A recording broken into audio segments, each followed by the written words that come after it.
தமயந்தி சீரியலில் இப்போ ஒரு அட்டகாசமான எபிசோட் வந்திருக்கு. ஸ்கிப் பண்ணாமல் ஃபுல்லோடையும் கேளுங்க. அதுக்கு நான் எப்படின்னு பிடிச்சிருந்துச்சுன்னா லைக் பண்ண பாருங்கள். ரொம்ப பிடிச்சிருந்துச்சுன்னா நம்ம சேனலுக்கு வந்து சப்ஸ்கிரைப் பண்ணி கண்டினியூஸாக ஆதரவு வந்துட்டாங்க.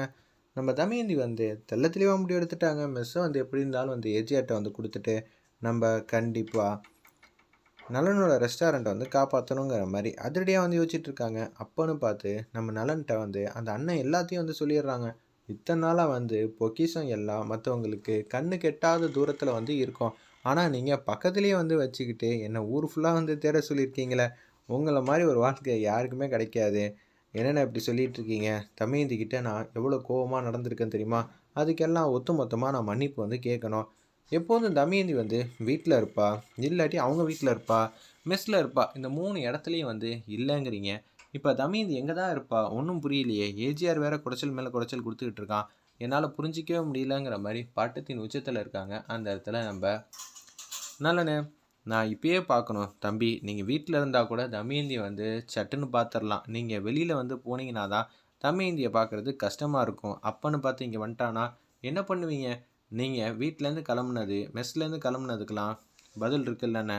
அங்கேருந்து நீங்கள் வரத்துக்குள்ளேயே தமயந்தி நினச்சிருந்தா இங்கே வந்திருக்கலாம். ஆனால் வரலை. அப்போனா என்ன தெரியுது நமக்கு இதுலேருந்து? தமயந்தி வந்து இந்த வீட்டுக்கு வரலன்னு நல்லாவே தெரியுது. எங்கே போயிருக்கான்னு கண்டுபிடிச்சாகணும்னு சொல்லிட்டு அதிரடியாக வந்து யோசிக்கிறாங்க. அந்த இடத்துல நம்ம நலனு ஊர் பக்கம் கார் எடுத்துகிட்டு போகலான்னு பார்க்குறாங்க. காரை விட பைக்கில் தேடினா தான் தம்பி ஈஸியாக கண்டுபிடிக்க முடியும்னோன்னே, சரிண்ணே நீங்கள் சொல்கிறதும் கரெக்டு, நான் ஓட்டுறேன்னு சொல்லி அந்த இடத்துல வந்து பைக்கில் வந்து ஓட்டிகிட்டு இருக்காங்க. நம்ம நலனும் ஊர் பக்கம் அந்த அண்ணனும் வந்து பின்னாடி உட்காந்துட்டு இருக்க மாதிரி காட்டுறாங்க. இது ஃபுல்லாக வந்து கௌதம் வந்து கேட்டுட்டாங்க. சைலஜாவோட பையன் அப்பன்னு பார்த்து குடுன்னு போகிறாங்க. அம்மா நலன் ரூமுக்கு வாமா, இது யார் தெரியுமா? இவங்க தான் தமயந்தியோட அம்மா. சேர்றா இப்போ என்னடா, இவங்க தான் சின்ன வயசுலேருந்து நம்ம அண்ணனையும் பெருமாவையும் காப்பாற்றிருக்காங்களாம். அச்சச்சோ இவங்க தானா அது? அப்போனா இது நம்ம நலனுக்கு தெரிஞ்சிருச்சு. தெரிஞ்சால் வந்து பேரதிர்ச்சி ஆகிடுவானே. அவங்க 2 பேரும் சேர்ந்து வாழ்ந்துட்டாங்கன்னா நம்ம இந்த வீட்டில் வந்து செல்லா காசு ஆகிடுவோம். நம்மளை யாரும் 10 பைசா கூட மதிக்க மாட்டாங்க. ஆமாம்மா, அதை நினச்சா தான் எனக்கே கவலையாக இருக்குது. இப்போ ஏதாவது பண்ணுமே, நலனும் தமயந்தி பார்க்கக்கூடாது, யூனிட் மீட்டே பண்ணக்கூடாத மாதிரி ஏதாவது ஒன்று செய்யணுங்கிற மாதிரி யோசிச்சுட்டு இருக்கப்ப அப்போ தான் அவங்களுக்கு ஒரு தோணுது. கிருஷிக்கு ஃபோன் அடிப்போம்னு சொல்லி அந்த ரகசியத்தை என்னென்ன செய்யணுமோ அதெல்லாம் சொல்லி முடிச்சிடுறாங்க கிருஷிக்கிட்ட. சரி மேடம், நீங்கள் சொன்ன மாதிரியே சிறப்பாக செஞ்சிடறாங்கிற மாதிரி ஃபோன் வச்சுட்டாங்க. அம்மா சூப்பர்மா, பின்ன நீ தான் எதுக்குமே வந்து உதவாக்கரியாக இருக்க. இவ்வளோ வயசாகியும் வந்து கொஞ்சமாவது சம்பாதிக்கிற வழியை பார்க்குறியா? உனக்கு எதுவுமே தெரிய மாட்டேங்குது. அப்படி இருக்க சூழ்நிலை நான் தானே உனக்கும் சேர்த்து வந்து ஓடுற மாதிரி இருக்குங்கிற மாதிரி திங்க் பண்ணிகிட்டு இருக்காங்க. அந்த இடத்துல நம்ம சைலஜா, சரிம்மா எதுவாக இருந்தாலும் சிறப்பாக செய்கிற, உன்னோட மூளை பெருசாக இருக்கு போல இருக்கு. ஆமாண்டா, வேறு என்ன பண்ணுறது? நம்ம தான் ஏதாவது செஞ்சு தான் அவங்கள வந்து பிரிக்கணும். இல்லாட்டி நம்மளால் எதுவும் பண்ண முடியாதுங்கிற மாதிரி யோசிச்சுட்டு இருக்காங்க. ஒரு பக்கம் உச்சக்கட்ட கோபத்தில் வந்து சைலஜா மட்டும் இருக்காங்க. தமயந்தி நலன் மீட்டே பண்ணக்கூடாதுன்னு சொல்லிட்டு அப்பன்னு பார்த்து தமயந்தி வந்து வீட்டுக்கு வந்துடுறாங்க. வீட்டுக்கு வந்தோடனே நலன் வந்து வீட்டில் இல்லை. நான் மெஸ்ஸை வந்து கொடுக்கலான்னு முடிவு பண்ணிட்டேன். என்னது, மெஸ்ஸை கொடுக்கலான்னு முடிவு பண்ணிட்டியா? ஆமாம் அத்தை, என்னை மன்னிச்சிருங்க. ஏன்னா நம்ம ரெஸ்டாரண்ட்டை வந்து காப்பாற்றணுன்னா, நலன் நிம்மதியாக இருக்கணும்னா இந்த மெஸ் எனக்கு தேவையில்லை. என்னால் இந்த மெஸ் இல்லாமல் இருந்துட முடியும். ஆனால் நலன் வந்து சக்ஸஸ் இல்லாமல் இருக்கவே முடியாது. அவரோட சக்ஸஸ், அவரோட புன்னகை, இது எல்லாமே எனக்கு ரொம்பவே முக்கியம். அப்படி இருக்கும்போது நான் நலனுக்காக எது வேணாலும் விட்டு கொடுக்க தயாராக இருக்கேன். அந்த மெஸ் உங்கள் அம்மாவோடதாச்சும்மா. உங்கள் அம்மா வந்து என்றைக்குமே வந்து 20 ரூபாய்க்கு சாப்பாடு போடணும்னு சொன்னனால தான் அவங்க அந்த காலத்தில் ஃபாலோ பண்ணதை நீ இன்னமும் வந்து 20-25 வருஷமாக வந்து ஃபாலோ பண்ணிகிட்டே வந்துட்டு இருக்க. இதை நீ அவசியம் விட்டு கொடுக்கணுமா? கரெக்டு தான். இப்போ எங்கள் அம்மா இருந்திருந்தா கூட இதைத்தான் செய்ய சொல்லியிருப்பாங்க. அதனால் கண்டிப்பாக வந்து நான் அதை செய்யறதுனால எந்த பிரச்சனையும் இல்லைன்னொட ராம் பிரசாத் வந்து கடுப்பாயிட்டாங்க.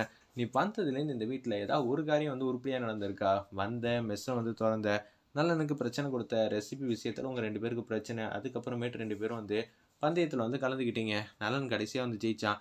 ஜெயிச்சது கூட வந்து உன் சாப்பாட்டில் வந்து அவன் உப்பு போட்டதுனால தான் அவன் ஜெயிச்சாங்கிற மாதிரி ஒரு டாக் வந்துச்சு.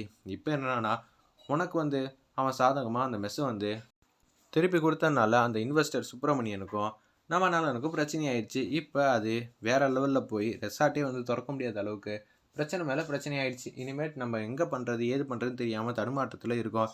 உன்னால் எந்த காரியம் தான் வந்து உருப்பிட முடிஞ்சிச்சு? இப்போ கூட வந்து ஏஜிஆருக்கு வந்து நீ இந்த மெஸ்ஸை வந்து கொடுக்கறனால என்ன நன்மை நடக்க போகுதுன்னு தெரில. என்னங்க, அவன் நம்ம குடும்பத்துக்காக வந்து எவ்வளோ பெரிய தியாகம் செய்ய போகிறா? அப்படி இருக்க சூழ்நிலை நீ இது மாதிரி பேசுகிறதெல்லாம் ரொம்பவே தப்புங்கிற மாதிரி அபிராமியமாக வந்து அவங்க ஹஸ்பண்ட்கிட்ட பேசுகிறாங்க. பாத்தியா தமயந்தி, உனக்காக இந்த வீட்டில் வந்து எல்லாரும் எவ்வளோ விசுவாசியாக இருக்காங்கன்னு. பின் அவன் மட்டும் இல்லையா? அவன் பெருசாக நினைக்கிற கடவுளாக கும்பிட்ற அவங்க அம்மா அந்த மெஸ்ஸில் தான் இருக்காங்கன்னு தெரிஞ்சிருந்தோம் அவள் இந்த மாதிரி முடிவுக்கு வந்திருக்கா. அவங்களோட ஞாபகார்த்தமா மெஸ் ஒண்ணு தான் இருந்துச்சு. மெஸ்ஸையே குடுக்கணும்னு முடிவு பண்ணிட்டா. அப்பனா இவ நம்ம குடும்பத்து மேல எவ்வளோ அன்பா, பாசமா இருக்காங்கன்னு உங்களுக்கு புரியுதா? உன்ன கண்டிப்பா அபிராமி மாத்த முடியாது. நான் போறேன்னு சொல்லிட்டு அங்கேருந்து பார்த்து தள்ளி நிக்கிறாங்க. சைலஜா வராங்க கீழ. "நீ இவ்ளோ பெரிய தியாகம் செய்வேன்னு நெனச்சு கூட பார்க்கல. உன்கிட்ட நான் இத சத்தியமா வந்து எதிரே பார்க்கலங்கிற" மாரி அன்பா, பாசமா வந்து பேசுறாங்க. இவங்களா இப்படி பேசுறாங்க? இதுக்கெல்லாம் வாய்ப்பே இல்லையே! நான் கூட ஏன் இப்படி பேசுறேன்னு கூட உனக்கு சந்தேகம் வரும். அப்படியெல்லாம் இல்ல சின்ன அத்த.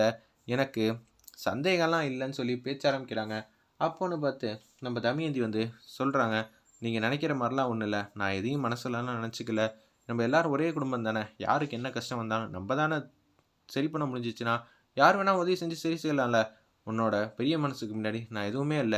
இப்போதைக்கு கௌதம் வந்து உன் கூடயே வந்து அனுப்பிச்சு வைக்கிறேன். அப்படி அனுப்பிச்சு வச்சா தான் உனக்கு பாதுகாப்பா இருக்கும். நலன் இருந்தா நலன அனுப்பிச்சு வச்சிருப்பேன்.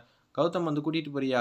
சரி நான் அதுக்கு முன்னாடி மாடிக்கு போயிட்டு வந்துர்றேன்னு" சொல்லிட்டு குடுகுடுன்னு மாடிக்கு வந்து போறாங்க. அந்த இடத்துல நம்ப தமயந்தி ஒரு பக்கம் சைலஜா வந்து முன்னாடியே வந்து எல்லா திட்டத்தையும் வந்து சொல்ட்டாங்க. அதுக்கேத்த மாரி கிருஷிக்கு வந்து கால் பண்ணி, "நடந்ததெல்லாம் கான்ஃபிடென்ட்டா இருக்குல்ல?" "ஆமா மேடம். எந்த பிரச்சனையும் இல்ல." அப்படின்னு சொல்லிடுறாங்க. ஒரு பக்கம் நலனும், அந்த அண்ணனும் தேடிட்டே இருக்கிறப்ப, அந்த பிராட்காஸ்ட்டர் கூட நான் பேசலான்னு இருக்கேன். பேசலான்னு இருக்கேன். எப்படி பேசலான்னு இருக்க? அன்புள்ள தமயந்தி. நல்லா இல்லையே!